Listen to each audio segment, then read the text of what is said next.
Welcome to the first ever URBACT podcast. I'm Alison Partridge, lead expert of the TechTown network. TechTown is a new action planning network which aims to explore the job creation potential of the digital economy in 11 medium-sized towns and cities across the EU. Today we're exploring a question which has emerged from some of our initial conversations within TechTown. One that's asked in city halls all over Europe. What exactly do we mean when we talk about digital jobs? I'll be speaking to city practitioners from across Europe, as well as leading experts in the tech and digital fields. They'll be sharing their views on the value of digital jobs to economies of all sizes, from small towns to capital cities, and considering why this is such a vital topic for Europe's cities.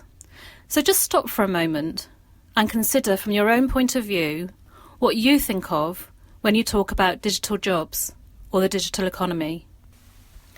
And let's hear from a few people working in different parts of city life who are leading other URBACT action planning networks.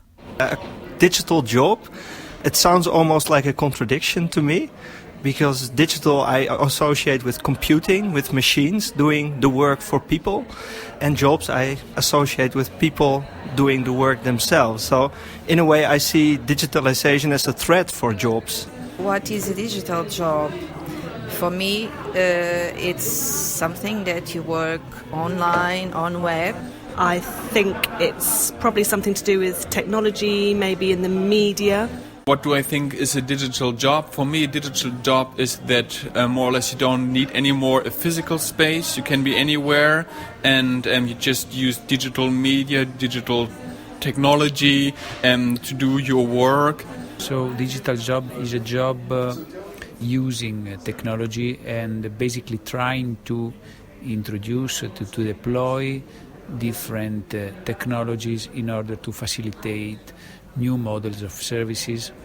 A digital job, I think, is something that doesn't demand you to be as physically near, but allows you to work and build something wherever you are.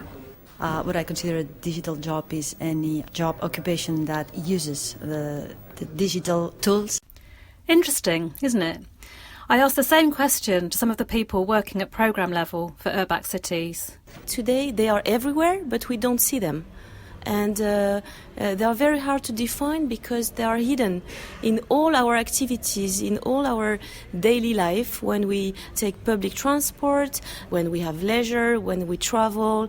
And this is like a kind of hidden, not monsters, but hidden supportive jobs without which we couldn't operate today. They have become the cornerstone of all of our activities.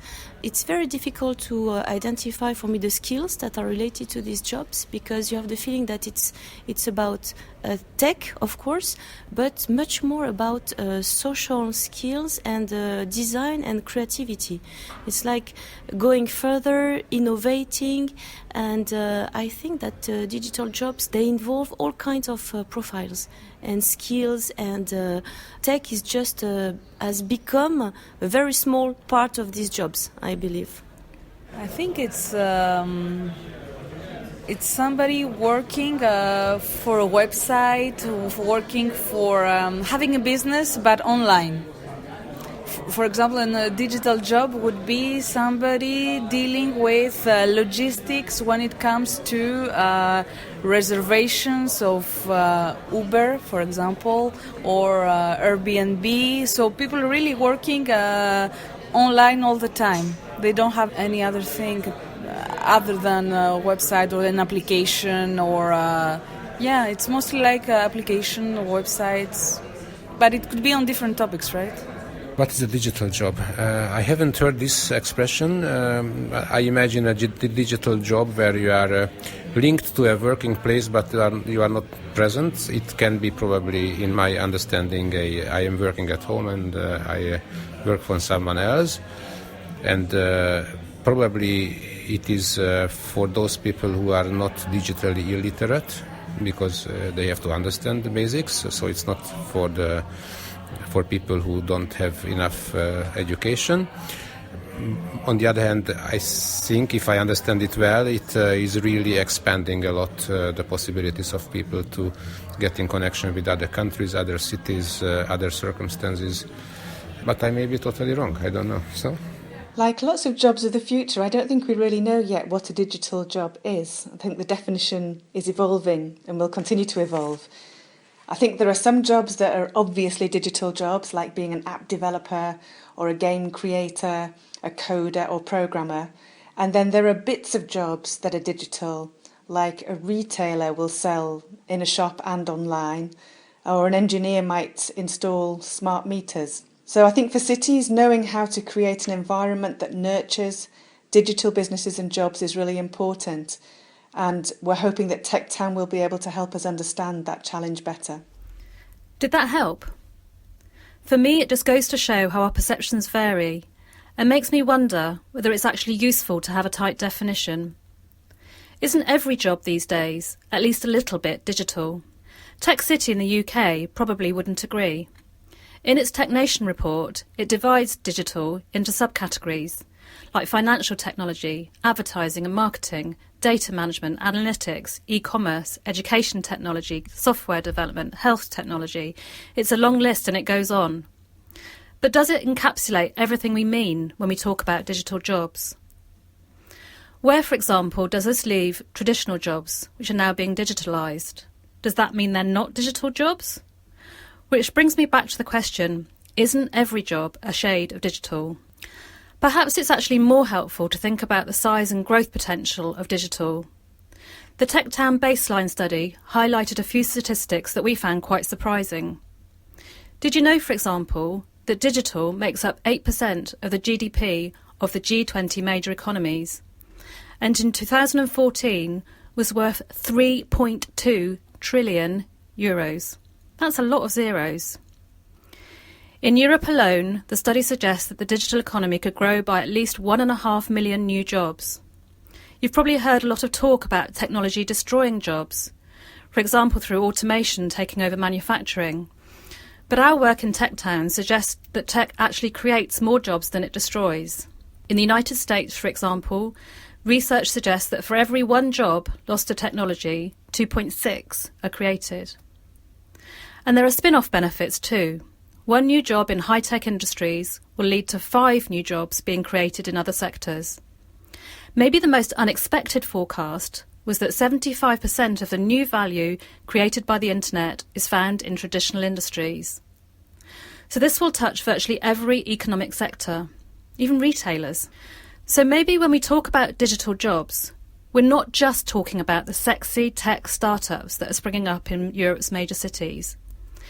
Maybe we need to think too about millions of companies and people using technology and digital tools to do their existing jobs and grow their businesses. One thing is certain, digital's potential to transform sectors, for better or for worse, can't be underestimated.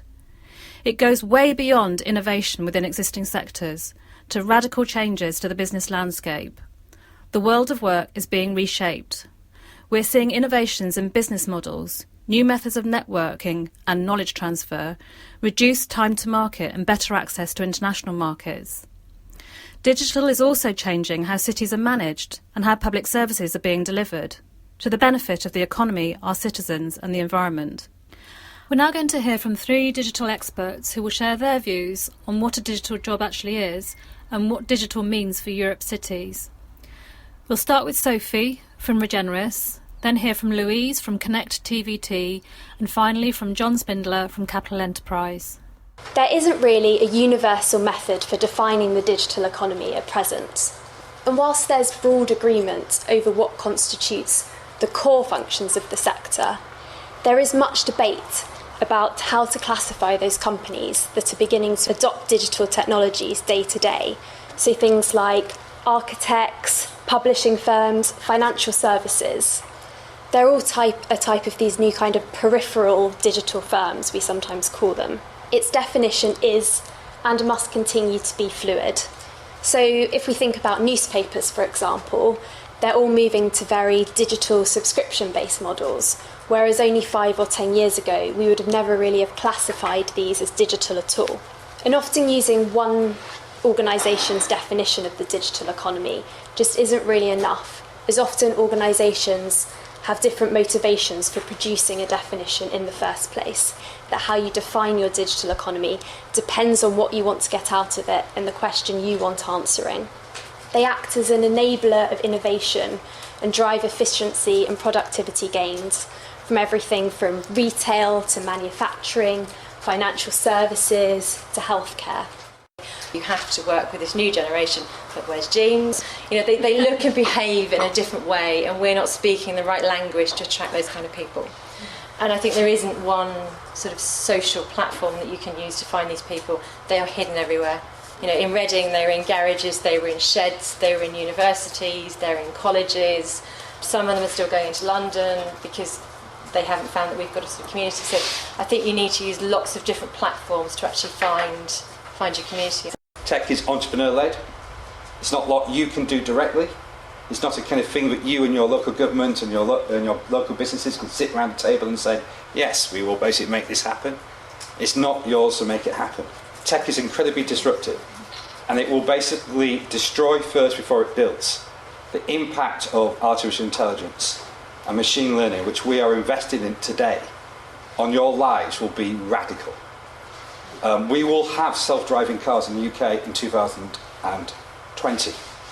To put this in context, if you use an Uber today, 85% of the cost of an Uber is the driver. In the future, that will be removed. Imagine how cheap an Uber would be. Imagine basically a city where you don't need drivers. Imagine how that's affect the public transport system. Imagine how it would affect your life.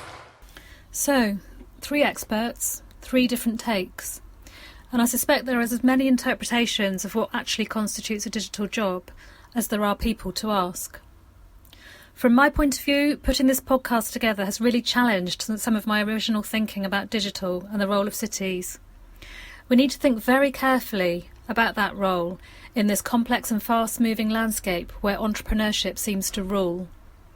Hopefully, at the very least, this short podcast has got you thinking a bit more about digital jobs and what they might mean for your city, both for existing businesses and traditional sectors, and for job creation from entrepreneurs and startups. From freight consolidation to smart city development, from city branding to youth unemployment, digital jobs are there. So why not try and think about them every now and then? Because as we concluded in the baseline study, the future of cities is digital, and we all need to adapt or die. So thanks for listening, and we'll be broadcasting more in future to share the results of Tech Town. And we'd love to hear from you. How has digital changed the job scene in your town or city?